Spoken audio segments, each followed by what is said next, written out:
Alimentación consciente y ciclos circadianos. Nuevamente retomamos la nota que le hicimos a la licenciada Yasmín Domínguez, quien nos comparte su mirada para tener una vida mucho más saludable. Bueno, y haciendo un poco en contexto con esto de qué pasó en cuarentena o sirvió mucho para aprender o observar, fue el tema de los ritmos circadianos. Había mucha gente que aprovechó para descansar las 8 horas que tal vez no descansaba cuando tenía su vida diaria, pero el tema es ver cuándo hacía esas 8 horas, porque había mucha gente que por ahí ante, no sé, Netflix o celular o lo que sea, terminaba durmiendo a las 4 de la mañana y hacía de ahí las 8 horas. Y en realidad hay que tener un orden, porque el cuerpo es un relojito, le encantan los horarios, le encanta el orden al cuerpo. Y una forma de guiarnos con esos ritmos naturales del cuerpo son los ritmos circadianos, son estos ritmos que acompañan la Tierra, estos ritmos en 24 horas. Y una forma de guiarse es, por ejemplo, en el movimiento del sol.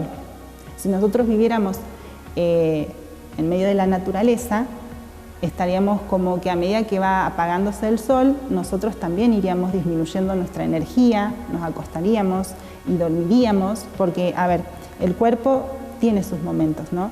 Y en la noche es donde el cuerpo tiene como procesos de limpieza, ¿sí? Donde actúan hormonas, mecanismos que solamente funcionan cuando cerrás los ojos, ¿sí?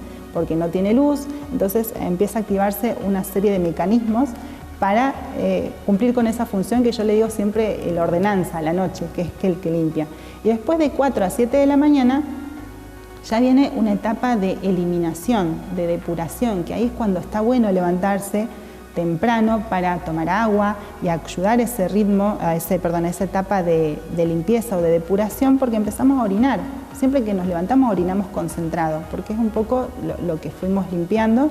Entonces, tomar líquido en ayunas, pero hablamos de agua, y hay gente que le gusta hacer el agua con limón tibia, que también sirve, no para todos los días, pero sirve. También ayuda a eliminar, a hacer un desayuno que sea más bien limpio, diría yo, por ejemplo, agua, fruta. En épocas de verano o más cálidos, el tema de los jugos verdes, que son súper nutritivos, vitalizantes, limpian, ayuda mucho a esta limpieza. En invierno, ya vamos a hablar un poco de qué podemos hacer en invierno, pero bueno, después al mediodía tenemos donde el cuerpo está vital, está con toda la energía a flor de piel, y ahí es donde incorporamos el tema de las proteínas, por ejemplo. El tema de comer, en el caso de las personas que comen carne, algún tipo de proteína de origen animal, y en el caso de las personas que no consumen esto, las legumbres o una alimentación que sea más bien sustentosa, digamos. Y después ya vienen ritmos de empezar a disminuir, ¿no? Y esto que nosotros tenemos como hábito en Argentina, el tema de cenar tarde, no acompañaría estos ritmos. Lo ideal sería cenar tipo 8, 8 y media, para darle un tiempo al cuerpo de descansar y dormir a más tardar 11 de la noche, cosa que no ocurre en nuestra cultura. Porque todos estos momentos del día tienen como órganos que actúan con más intensidad de acuerdo al momento del día. Entonces, ¿qué cosas van a influir? El tema de las luces, ¿sí? Por ejemplo, si nosotros a la noche son las 12 de la noche o 1 de la mañana y seguimos con luces muy fuertes, el cuerpo es como que altera este ritmo normal. Por eso también por ahí hay muchas profesiones que alteran o tienen más enfermedades que otras, por ejemplo el tema de los médicos, los policías, que tienen como alterados los ritmos, y son por ahí también los que sufren más enfermedades. Bien, entonces, una de las formas de empezar a acomodarme con el tema de los ritmos circadianos son las rutinas. Empezar a organizarme y empezar a poner horarios.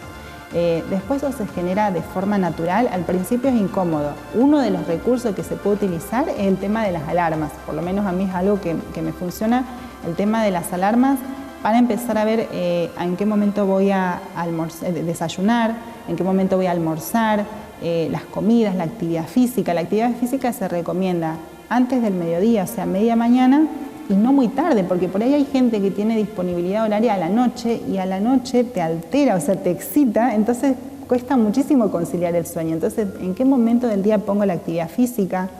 Y eso, bueno, tener una rutina organiza muchísimo el cuerpo y organiza muchísimo el tema del equilibrio y lograr salud. En épocas de invierno cambian muchísimo nuestros hábitos. Cuando nosotros hablamos de aumento o descenso de peso, hablamos de cambios de hábitos. Y no es lo mismo nuestros hábitos durante el verano que en otras épocas del año. Por ejemplo, en épocas de invierno, lo que ocurre naturalmente es empezar a comer alimentos que generen calor, estos tipos de preparaciones que son como guisos, los locros, sopas, porque de esa manera incorporamos no solo calorías, sino calor.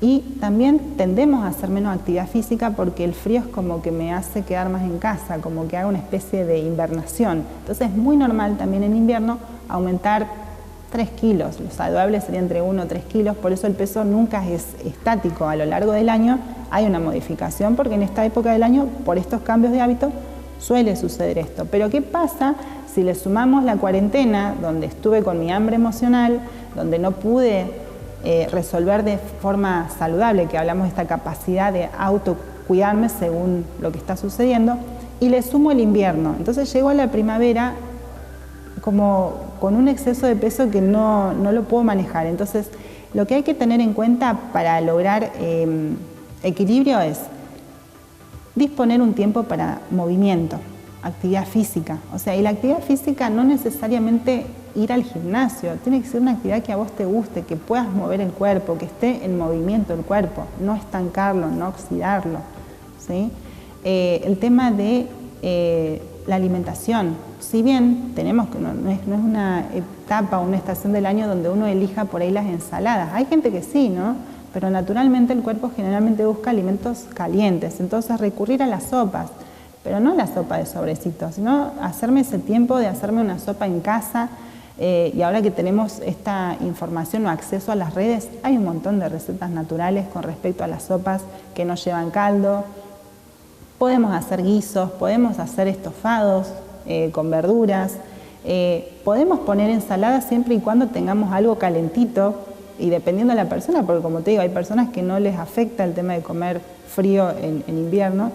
Entonces recurrimos a lo que hablábamos anteriormente.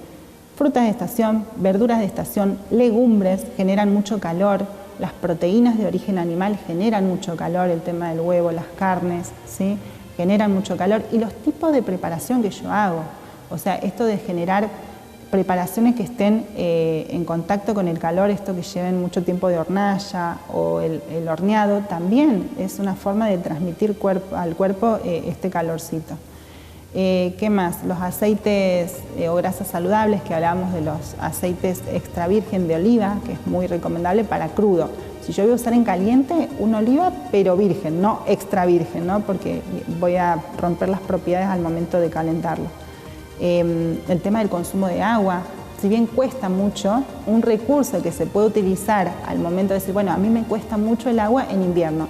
Actividad física. Cuando vos haces actividad física, algún tipo de movimiento te da sed. Entonces es un momento ideal para incorporar agua.